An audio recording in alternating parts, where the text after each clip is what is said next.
Nobody told you the truth about Shakespeare. They gave you the portrait, the plays, the poems, and the legend. But they never told you that nobody actually knows who he was. And the more you dig, the more something starts to feel off. What if the greatest writer in the English language was a black woman? Stay with me. Let's start with what we actually know. William Shakespeare of Stratford-upon-Avon was born in 1564. His father was a glove maker. There is no record of him ever attending university, no record of him traveling abroad, no record of letters, no manuscripts written in his hand, no library, no books found in his estate when he died.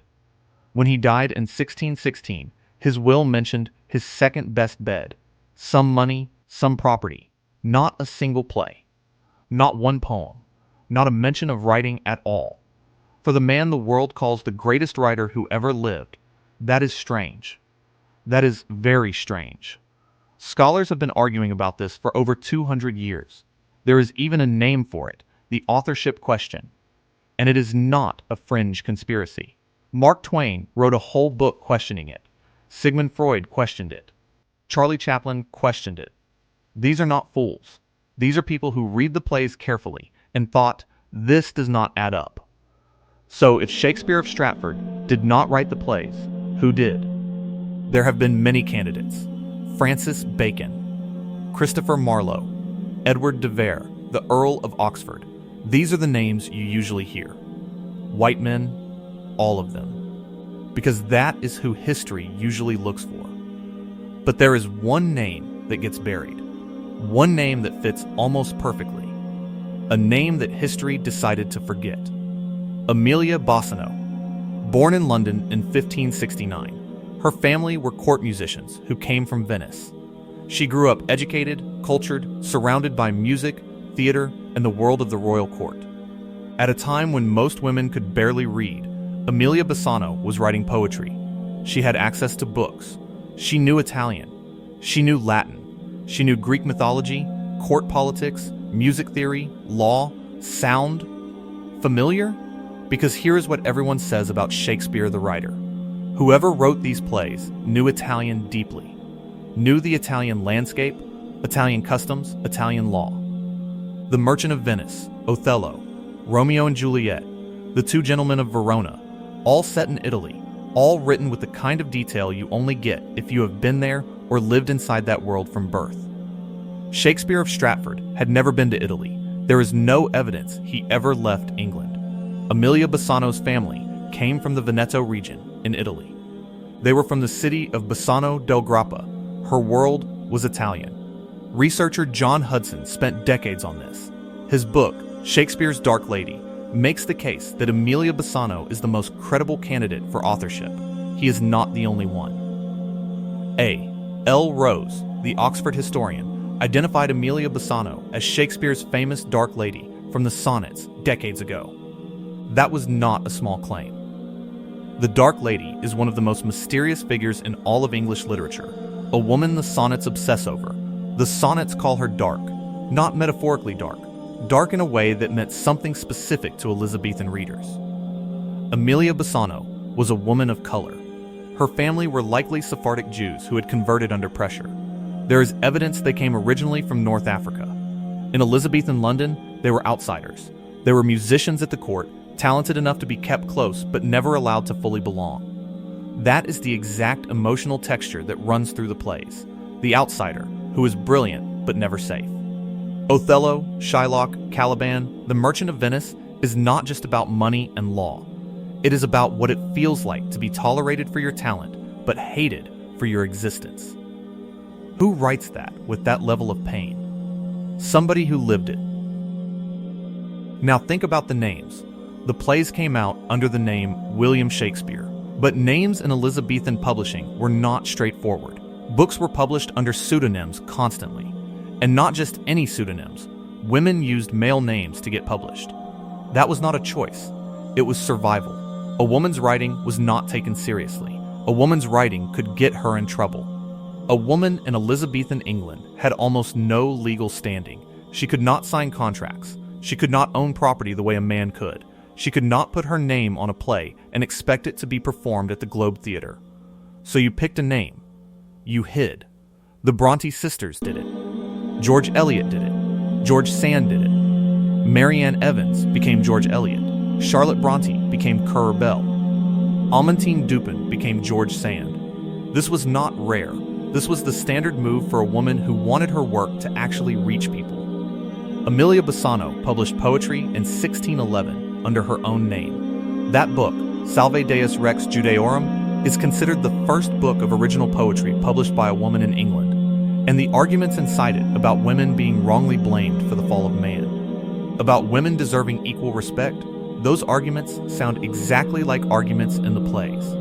The Taming of the Shrew is not really a celebration of a man breaking a woman down. It has always felt more complicated than that. Scholars have argued for centuries about whether Catherine is genuinely broken or performing submission to survive. A woman wrote that ambiguity. A man would have just had her submit and moved on. Look at Portia in The Merchant of Venice. She is the smartest person in the room. She has to disguise herself as a man to exercise her intelligence in court. And she wins. She saves the day. Then she goes back to being a wife. That is not fantasy. That is documentary. That is a woman describing what it felt like to have to hide your mind to get anything done. The female characters in Shakespeare are not like the female characters of other playwrights of that era. They are too real, too specific, too angry underneath the surface. They know things that male writers of the time did not know about women. They know how women talk to each other when men are not in the room. They know how women calculate survival. They know how women love and how women grieve and how women keep secrets. Somebody with intimate knowledge of women wrote those women. The most obvious candidate is a woman. Here is another thing. The plays show a deep knowledge of music theory. Not just an appreciation for music, but technical knowledge. References to specific Italian compositions, to lute playing, to the mathematics of harmony. Emilia Bassano grew up in a family of court musicians. Music was her language from birth. The plays also show a knowledge of medicine, of law, of court politics that goes far beyond what a grammar school education in Stratford could have produced. Emilia Bassano lived at court. She was the mistress of Lord Hunsdon, who was the patron of Shakespeare's own theater company, the Lord Chamberlain's Men. Stop and sit with that for a second. The man whose name is on the plays had a company funded by a lord. Brilliant, Italian by heritage, a poet, a musician, and an outsider who understood power and exclusion from the inside. She was right there, in the same orbit, connected to the same money, the same theater, the same world. What if the deal was simple? She writes. He fronts. He gets a cut. She gets her work into the world without being burned for it. Because women were being burned. Women who were too clever, too independent, too mouthy were accused of witchcraft. Being a smart woman in Elizabethan England was genuinely dangerous. The plays are full of witches and wise women and mad women who are actually the sanest people in the room. Ophelia, Lady Macbeth, the witches in Macbeth. These are not decorations. These are portraits of what power does to women who threaten it. Now look at the sonnets again. The sonnets are addressed to two people, a young man and the Dark Lady. For 400 years, scholars have argued about who the young man is and who the Dark Lady is. The Dark Lady sonnets are full of conflict and obsession and guilt and desire. They do not read like a man writing about a woman he wants. They read like a woman writing about the complexity of desire from the inside. Sonnet 130 says the Dark Lady's eyes are nothing like the sun, her lips less red than coral, her skin not white. This is a poet refusing to use conventional beauty standards. This is a poet saying, I am not going to lie about what this person looks like to make her fit the ideal. This is honest. This is personal. This sounds like someone writing about themselves. What if the Dark Lady is not a woman the poet loves? What if the Dark Lady is the poet? John Hudson makes this argument. He calls it the self-portrait theory. The sonnets read differently when you read them as a woman writing about herself through a double perspective, the way you would if you were hiding. And the name, William Shakespeare. Will, Shake, Spear, Emilia Bassano in her poetry makes references to spears. Her name Bassano contains a musical instrument, but more than that, In Elizabethan England, names and wordplay and hidden meanings were intellectual games. Writers hid their names in their work. It was called acrostics and anagrams. It was sport among educated people. The name Shakespeare might not be a surname at all. It might be a constructed identity, a weapon in the hand of someone who needed to hide. Here is what breaks my heart about this whole story. Emilia Bassano died in 1645. She was 76 years old. She spent the last decades of her life running a school for children. That is all history gave her. A footnote, a school, some poems that scholars called minor. Meanwhile, the name Shakespeare is on a solar system, on hospitals, on airports, on currency, on the greatest plays ever written. The work survived. The woman did not. And this is not a unique story. This is the story of black women and women of color and women period throughout history. The work gets taken or hidden or credited to someone else, and the woman gets erased. She becomes the assistant, the mistress, the muse, never the mind. Think about Rosalind Franklin, who took the X-ray photograph that Watson and Crick used to discover the structure of DNA. She was never given the Nobel Prize. She died before it was awarded. Watson and Crick got the prize. Franklin got a footnote. Think about Katherine Johnson, the black mathematician at NASA whose calculations sent the first Americans to the moon. The movie Hidden Figures came out in 2016. The actual history had been sitting there for 50 years waiting for someone to care. Think about Alice Ball, the 23-year-old black woman chemist who developed the first successful treatment for leprosy in 1915. Her supervisor published her research under his own name after she died. She was erased for decades. Emilia Bassano fits this pattern so perfectly, it should make you furious. She was a woman of color at the Elizabethan court. She was brilliant and educated and connected. She had every reason in the world to hide. She had no legal right to publish plays. She had no protection. She was a kept woman, a mistress, an outsider. She had every skill the plays require. She had none of the safety to claim them. And then history handed the credit to a man from Stratford who left no books in his will. The people who defend the traditional story of Shakespeare will say there is no definitive proof. And they are right. There is not. But here is the thing about history. There is almost never definitive proof when the subject is a woman who was deliberately hidden. The absence of proof is exactly what you would expect. That is what hiding looks like. That is what erasure looks like. When women writers in the 1800s used male pen names, they did not leave letters saying, "By the way, I am a woman." The hiding was the whole point. You do not find the hidden person by looking for obvious evidence. You find them by noticing where the evidence stops making sense. The evidence for Shakespeare of Stratford stops making sense. A man with no education beyond grammar school, who never traveled, left no books, left no manuscripts, whose family showed no sign of any literary awareness whatsoever, is supposed to have written the most sophisticated body of work in the English language. The evidence for Emilia Bassano makes a lot of sense.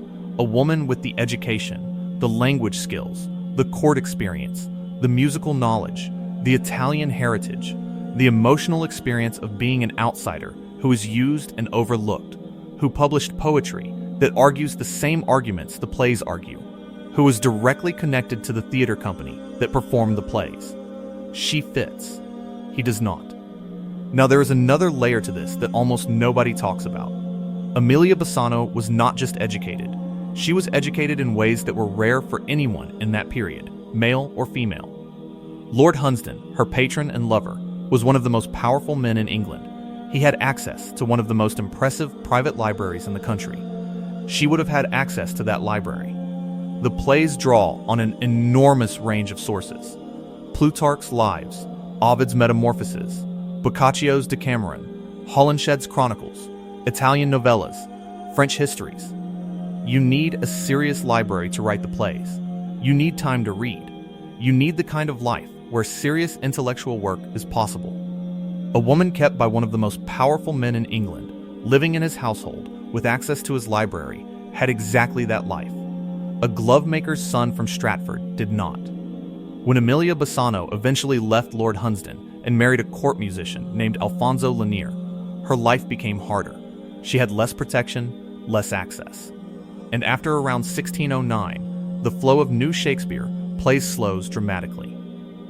The last plays, The Tempest, The Winter's Tale, feel different, quieter, more resigned, more like someone saying goodbye. The Tempest is about a magician who gives up his magic and breaks his staff. It is widely read as Shakespeare's farewell to the theater. Prospero says, "I'll drown my book." He is ending something. What if a woman was ending something? What if she was saying, "I cannot keep doing this. I am getting older. The man whose name I am using is dying or already dead. The world I navigated is changing. Let me go." In 1611, 1 year after The Tempest was performed, Emilia Bassano published Salve Deus Rex Judiorum under her own name. She stopped hiding, at least partially. She put her own name on her own poetry. It was a brave thing to do. It was also a quiet thing, because the world barely noticed. The book is remarkable. It argues that women have been wrongly blamed for sins since Eve. It argues that women deserve equal treatment.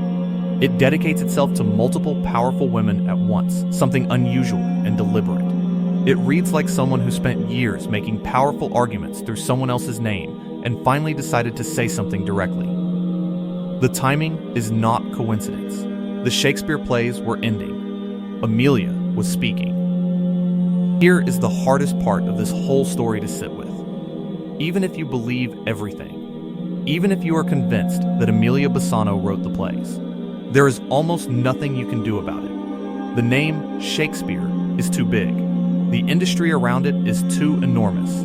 There are museums and towns and tourist economies built on the man from Stratford. Changing that story would cost too much money for too many people. History does not get rewritten because the truth comes out. History gets rewritten when power decides to allow it.